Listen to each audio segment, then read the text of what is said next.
So players, a few months back we dusted off the old tier list to bring you the greatest male and female R&B groups of all time. And I had so much fun with that, and as I promised you way back then, I think it's due to give hip-hop groups some love. So I know this is a little delayed. Blame my ethnicity, if you will. But today, that's what we're going to do. We're going to break out the tier list, and we're going to talk about some of the greatest hip-hop groups of all time, and we're going to shove them and rank them in the tier list.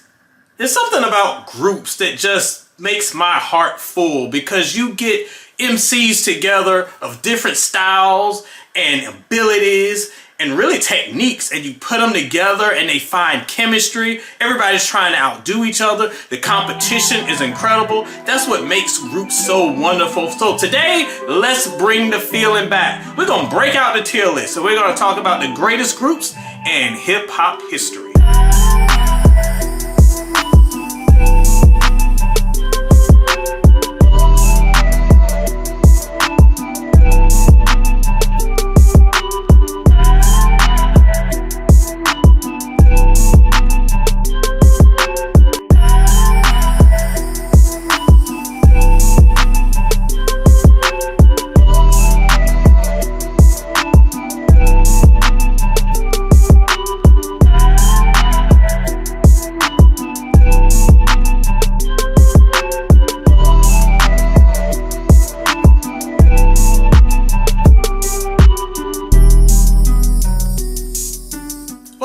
Welcome to another edition of the Soul and Stereo Sessions right here on YouTube. And as I said earlier, we are breaking out the tier list. So we aren't even going to waste any time. D Roth, producer D Roth, show these fine folks this tier list.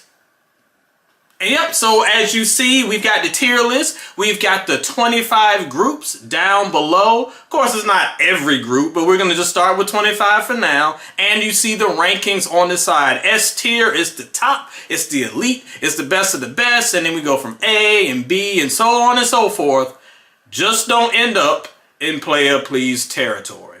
Now, some ground rules before we get started, because I've been around the internet long enough to know how y'all do. So keep in mind that this is a compilation of groups, and groups will also include duos. It will also include cliques and groups, as long as that collective put out an album. So I don't want to put Outkast up here and somebody says, oh, that's a duo, not a group. I know what it is, homie. It's a duo, and it's also a group. Leave your semantics alone. However, we will also be doing rap collectives and cliques, as long as they had an album. So if you have a collective by the name of, I don't know, Boot Camp Clique, and they had an album, that's fair game.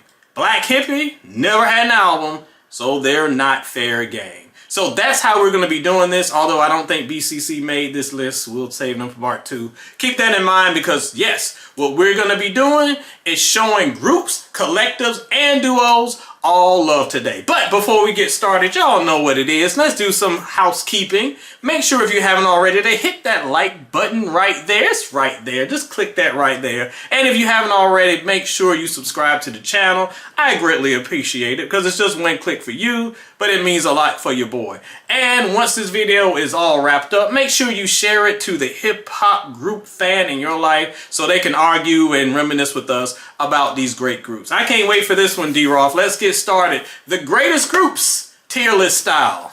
And we start with 3 6 Mafia. Look, we get stuck on It's Hard Out Here for a Pimp. Of course, that was their biggest mainstream hit, and look, it got them an Oscar. But you and I know how great 3 6 are. An incredible group. I just looked at their discography a few months ago over at soulandstereo.com, ranking it from bottom to top. We might bring that list to YouTube soon enough. But I love 3 6 not only for the greatness they gave us as a collective, but they also were so influential. Their Memphis sound is one of the most influential and underrated and underappreciated sounds in hip hop. So for all of that, where do they land? I'm gonna put them in A tier. To me, I wouldn't quite get them in S tier, but for their contributions, they definitely deserve it. The only reason I wouldn't do S tier is some of those albums ain't the best, just to be honest. But when they're good, and their accomplishments can't be denied. So A tier for 3-6. Next up is Outkast, and y'all, this one is so easy. Obvious legends. Obviously, one, in my opinion, the best hip-hop duo of all time. Probably the creators of the best hip-hop Southern album of all time in Aquemini. One of the best everythings of all time. D Roth, you know what it is. S tier! S tier easily. We're doing it easy today. Go ahead. Next up is A Tribe Called Quest. I mentioned recently on Instagram/TikTok where I do quite a few speed runs. Go check those out if you haven't already. You can also check those out in my YouTube shorts right here. I mentioned that Tribe has one of the greatest discographies of all time. Their first 3 albums, oh my gosh, that 3-album run is impeccable. And we don't talk about it enough. I don't know why I see these lists on Twitter. Oh, the greatest hip-hop runs. You got some Kanye albums in there. I was like, look, I like Kanye. I like the old Kanye. But even his 3-piece could not stand up to the original Tribe run. Incredible, influential, great albums. And even later on when they came back with their comebacks, even those albums were great. So y'all know it. This is another easy one. S tier. S tier easily for Tribe. Next up is D12. So, D12 I like more individually than a group or a collective. Like Proof, of course, is dope. Bizarre is bizarre, but he had his moments. I mean, of course, M is M. I don't know. I was not a big fan of D12. I know they had some very, very strong and vocal fans to this day. I'm sure they're going to be in this comment section, so keep an eye out for them. Just be careful. I like y'all, but I can't really go higher than C tier. I didn't love any of their projects. There was nothing that was monumental. Gotta throw D12 in C tier. Next up is the Wu-Tang Clan. Again, y'all, this one is easy. More legends. I mean, classic albums. If you talk about their individual members, some of the greatest artists in hip-hop history, one of the greatest debuts in hip-hop history. Their sophomore album was great. Their 3rd album, The W, I Will Die on His Heel. That album is great. Y'all slept on it. And even the later ones aren't bad. I think they may be disappointing considering the greatness before it, but they weren't bad. I think they all have their moments. As a collective, at their peak, they're great. The production changed the game. That martial arts motif was just so innovative at the time. Another easy S tier. Another easy one. Y'all making this too easy, man. Let's step it up. All right, next up is UGK, another group of legends.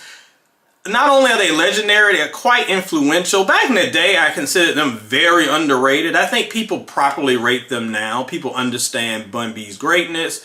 Pimp C, of course, one of the greatest characters in all of hip-hop, and I think people give him props for that as well. Great albums, too. So, it's a little tough. I'm probably going to go A tier for UGK. Not because they aren't legendary, because I know people are like, why not S? I don't know. I don't feel like they hit that S level that Wu and Outkast and Tribe have hit. Their albums are good, and they got some albums that are alright. They don't have anything bad. Maybe it's the mainstream lack that's like really hitting them from getting to that next level to me. I think A is no way shortchanging them, but to me it's a little hard just being unbiased to put them in S. So let's go with A tier for UGK. Alright, next up is the Lox, and I'll be honest, this one is going to hurt a little bit for your boy because I am a huge Lox fan. I loved them when they were back at Bad Boy. It was one of the most anticipated albums of that era for me. And the reason why I got to be a little real with his ranking is that album was kind of disappointing. It wasn't bad, but it was disappointing. And that's always kind of been the struggle with the Lox. We all know how incredible they are. Even Sheek Louch. Y'all sleep on Sheek Louch, but Sheek is very dope. He's beside 2 even doper MCs. But on his own, Sheek is great. They are a great collective, but they've always struggled to put together good, cohesive, strong projects. Their second album is their best. But even that, I feel like, could have been even a little bit better. and their sporadic releases kind of hurt them a little bit. We all respect them. We all love them. I can't really go any higher than B tier though. I'll just have to put them there. Next up is, who was that? Migos? I mean, Migos? What? Migos? Player, just go ahead and hit the... All right. I'm going to be serious. Because my instinct is to immediately put them dudes in player please. If you know me, you know how I feel about Migos and their sound and their style. I hate it. However, I am your unbiased album reviewer here on the internet, and I must admit, even though I find most of their music abysmal, their influence is undeniable. Their mainstream success is undeniable. There's a reason why we have so many Migos clones out here today. I have to give them props for what they did in establishing a legacy. So, I will be generous. Let's put them in C tier. R.I.P. Takeoff. I can't do more than that. Up next is De La Soul, and this is another group that I feel like, maybe sort of like UGK, where they were vastly underrated at one point, and now they're finally kind of getting the love that they deserve, and I hate that they do that now that Dave is gone. They're really being celebrated as the legends and trailblazers that they are. I will say this though, while I respect them and I am a fan of them, I never thought that their albums were quite as good as some of the folks say. I know this is going to get me canceled, but hear your boy out, because I always try to be honest. For instance, like their most recent album, Cabin in the Sky. I thought that album was great. But folks were furious. Y'all were furious that I didn't have it in my top 5 albums. Most people said it was number 1 of the year. I think I had it at like maybe number 20 or something like that. And people were just losing their minds. And here's the reason why I didn't have that one that far. Even though I love the album and I love the spirit of the album and I love the spirit of the message and everything that they had, I thought the first half of the album was a little shaky. The second half was incredible. First half was a little shaky. That's why it wasn't great for me. And that's kind of my overall feelings about De La. They are great, but they definitely have some stuff that I don't like very much. They've had some shaky stuff over the years. Not terrible, but a few shaky moments. So I can't put them all the way at the tippy top. I will give them a strong A. They have a strong discography, very influential.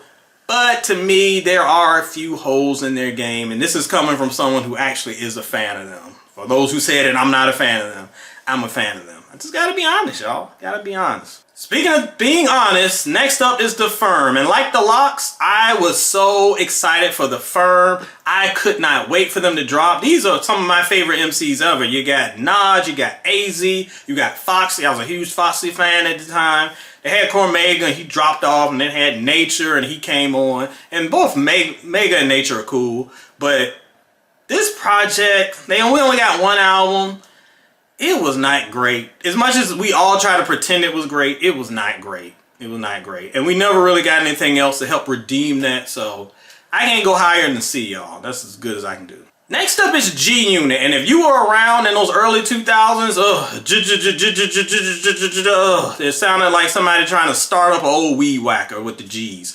But they were everywhere, and their success was deserved. I thought their first album was great. They had some good mixtapes. They had great features. But the problem with G Unit is I feel like they peaked early. Like we got a lot of good stuff early on, and then a lot of mess. And honestly, that's kind of reflects 50's career as well. We got a lot of good stuff immediately out of the gate, and then they started coasting. Lloyd Banks, of course, has found new life recently. Like, he's done extremely well. But as a group, I give them props because they were very good, very influential for their day. They just couldn't keep up the momentum. So let's go B tier. Let's go B tier for them. Mobb Deep. Mobb Deep is up next. Remember when they were part of G Unit? But yes, Mobb Deep is up next. Another legendary group. I still cannot believe how good that last album was, y'all. It seemed like they recorded it in '96 and someone just found it today. That's how great that album is. I put it up there with their best stuff. I love their album. I love almost everything they do. And the funny thing about Mobb is that, like, when you check some of the albums that are more forgotten later in their career, they were putting out some good stuff. Havoc solo stuff is pretty decent. Prodigy solo stuff was good. They're a great collective.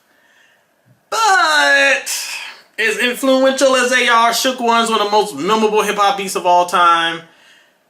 Infamous, one of the most celebrated rap albums of all time. S tier just don't feel right. I ain't feeling it in my spirit. And it may be because as good as that early run was, and as underrated as that back half was, maybe it was their presence in the mid-2000s and going forward. It kind of like brings them down a little bit. They just weren't the heavy hitters that we knew them to be. They put out great music. There's only really one, I think their first album is the only album I don't like.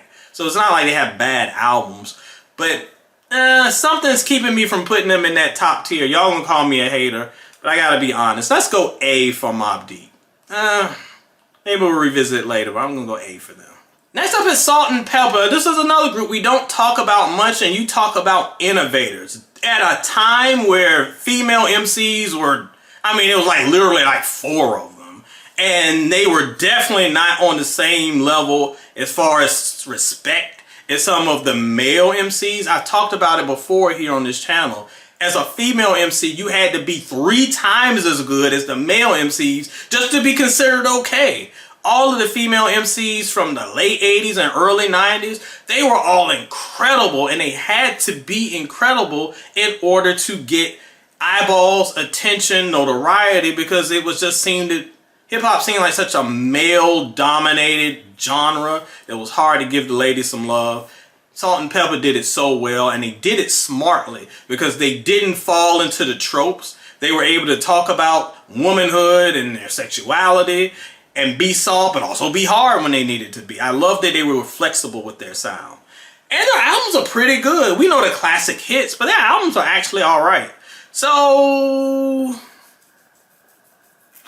the problem with Salt and Pepper, though, is the albums are good, but I don't remember that many of them being great or excellent. Like, there were a couple that were very good, but like, you know, very necessary. Like, they had some dope stuff, but I don't remember consistent dopeness. It was just usually good.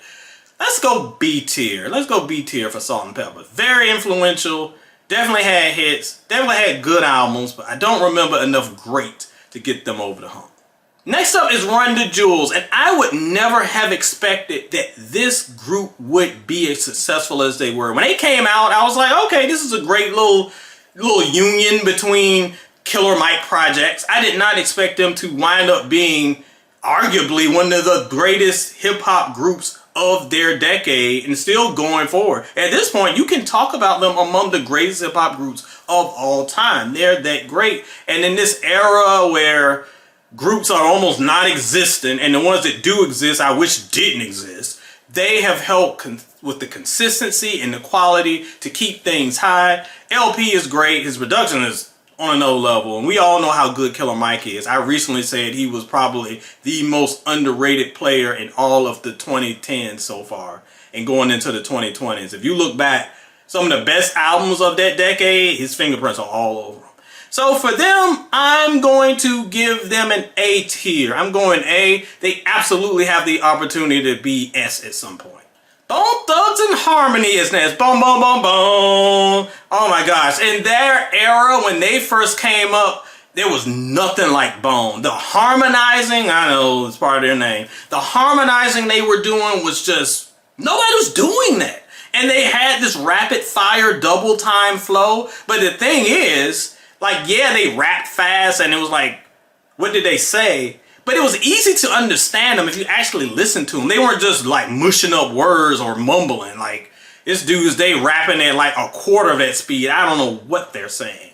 But them, I can actually hear them. Take notes, Playboy Cardi. I can actually hear what the dudes who are rapping like Blur from Transformers are saying. Unlike you, it sounds like some kind of mosquito.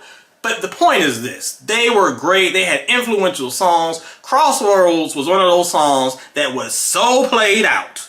Oh my gosh, I recognize his greatness, but I don't want to hear that song again. Uncle Charles, I'm sorry about Uncle Charles, y'all, but I don't want to hear him anymore. They were great in their day. Problem with Bone is they're one of those groups that we mentioned before that had kind of like G-Unit, where they had this huge big run. And then over time, they were still around. They've had more albums than you realize. but they kind of came down in both notoriety and quality. So I want to go A, but I feel like I need to go B, because as great as they were, their early stuff was almost S tier. But when you incorporate the later stuff that most of y'all don't even remember existed, that's going to have to bring them down a few notches. So I'm going to be honest and just go B tier. Next up is the City Girls. I am not 14 years old. Player, please. Next up is Little Brother. So, of course, and I think many of y'all know this who are watching this video, another super underrated group. And can I talk a little bit about how underrated Phonte specifically is? This is the most versatile artist in hip-hop, maybe, definitely in this era, maybe of all time. That man can rap. That man can sing. That man can do hip-hop. He can do R&B. He can do house. I mean, and all that talent bleeds into what Little Brother does. Of course, we talk about The Minstrel Show, an incredible, incredible album, one of the best of its decade. But beyond that, the entire discography is so solid. The most recent album was great. I love these dudes. They don't get enough credit, so we giving them credit today. I'm giving Little Brother A tier. Y'all might want to argue with me, but go argue with your mama, not your little brother, because Little Brother deserves this. Next up is NWA, and you really had to be there. There's one of these groups that if you look back on, it's hard to get how important they were and how influential they were, and for like mainstream America, how scary they were. But they were on another level, and I think that the biopic that dropped a few years ago really does justice to how influential they are. But man, they took hip-hop to another level. They were scary to some people, but for us, they were real. They were absolutely a reflection of what was really going on in America's streets. And honestly, with the world that we live in right now, we need more NWAs. We need more actual real people actually talking about what's going on our streets, instead of this magic make-believe that most of the time we see out here. So give me more reality, give me more NWA, give me S tier, because they getting S tier. They are that great. NWA S tier easily. Next up is the Yin Yang Twins, and just saying their names give me a headache. These dudes, if y'all were outside in the 2000s, y'all out here, you were getting low, you were shaking it like a salt shaker. I was not with it. Y'all know me. It was not my time. But I have to give them credit for what they were. They were fun. And Shake It Like a Salt Shaker was fun. But outside of a few club joints, I never got it. It just giving me a headache. I'll go C tier. Let's do C tier. Next up is the Fugees. Now this one is difficult because we only got 2 albums from them, but one of those albums is one of the greatest hip-hop albums of all time in the score. And it's sad that we don't talk about this album enough because so much drama with the group members, and don't even ask about Pras, and then Lauren and her stuff, and Wyclef and his stuff. So it's kind of a shame that their legacy is hurt, but that album, The Score, is one of the most transformative albums for my rap fandom, and so many of y'all from my generation, y'all know how impactful that album is. Their debut is not that great. It was just kind of, it wasn't bad, it was just okay. So that kind of hurts the ranking a little bit. Plus, what hurts the ranking is their relative inactivity for all these years and decades. There have been rumors of Fugees reunions forever and ever. Never happened. I don't think it ever will. I'm gonna go B tier, and that sounds really nitpicky and like I'm really shortchanging them, but I think it's fair. It's the only fair thing we can do.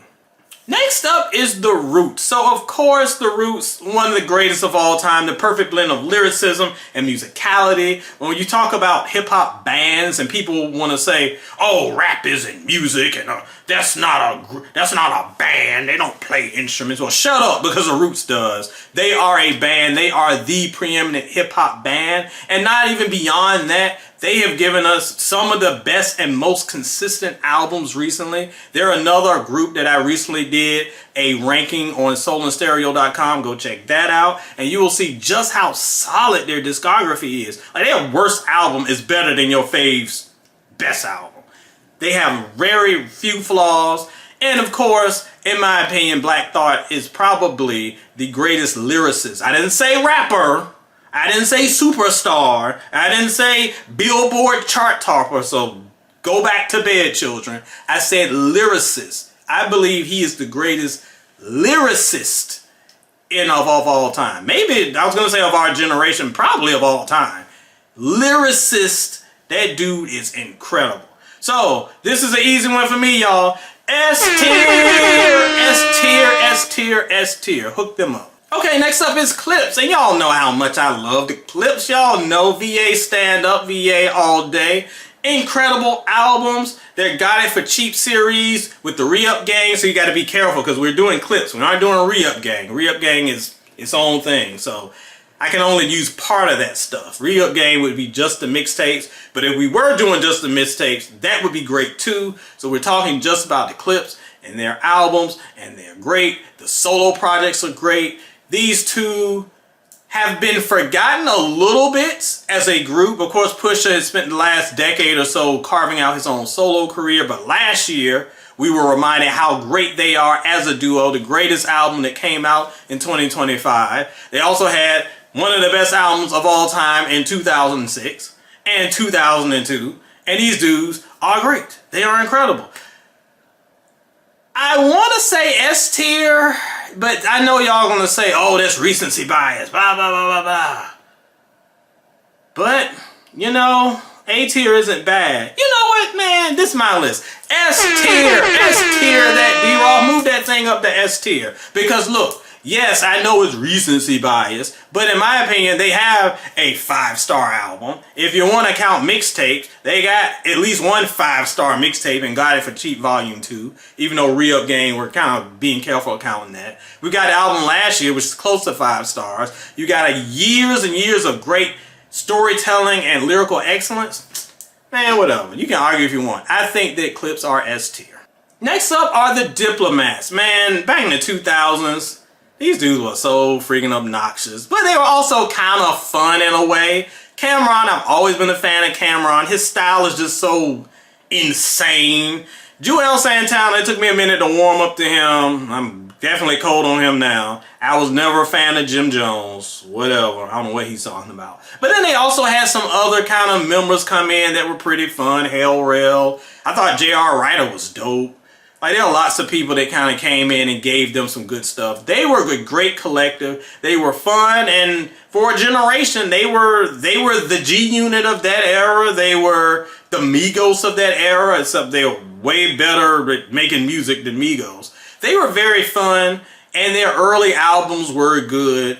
We all know that that did not hold up, and that Versus had them looking ridiculous. But even before the Versus, the wheels had kind of fallen off. The bloom fell off the rose a bit. But I won't diss them. I was a fan of Diplomats. I think most of y'all love Dipset. So let's give them a strong B tier. They are good. They just couldn't maintain their momentum. Next up is Gangstar, RIP Guru. One of the a foundational group in hip hop that again often gets kind of